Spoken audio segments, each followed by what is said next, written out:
বিদেশ বাড়ি এমনই, আমি আমার বসের কাজ করতে গিয়ে কাজগুলো কিন্তু আমার ছিল না, আমি কিন্তু একজন হাউস ড্রাইভার। তারপরেও আমি বৃষ্টির মধ্যে তার ছাদের সব পানি বন্ধ হয়ে গেছে, আমি ফারে বিদে কাজগুলো করতে গিয়ে আমার ফাটা ফেলছিলাম।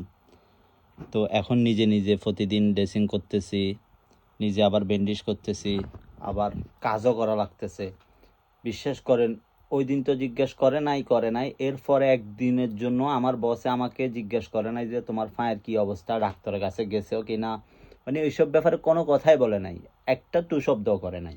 কিন্তু আমি তার কাজ করতে গিয়েই ফাঁটা কাটছি, তো সে একবারের জন্য আমাকে এই কথাটা জিজ্ঞেস করে নাই, বা ডাক্তারের কাছে গেছি কিনা, ওষুধ খাচ্ছে কিনা, পায়ের কি অবস্থা, কি আসব, এসব কোনো কথা নাই। কথা কিন্তু হচ্ছে তার সাথে, অনেকগুলো কাজের ফরমান আসছে, অনেক কাজ করতেছি, অনেক কিছুই হচ্ছে, কিন্তু আমার সম্পর্কে বা আমার পা সম্পর্কে কোনো কিছুই জিজ্ঞেস করে নাই। আসলে বিদেশ বাড়ি এরকমই, যতক্ষণ পর্যন্ত আমি করে যাইতে পারবো ততক্ষণ পর্যন্ত আমি ভালো। আমি করতে পারতেছি না, তখন আর আমাকে প্রয়োজন নাই, ঠিক আছে তোমাকে এখন আর প্রয়োজন নাই, তুমি চলে যাও, এরকমই।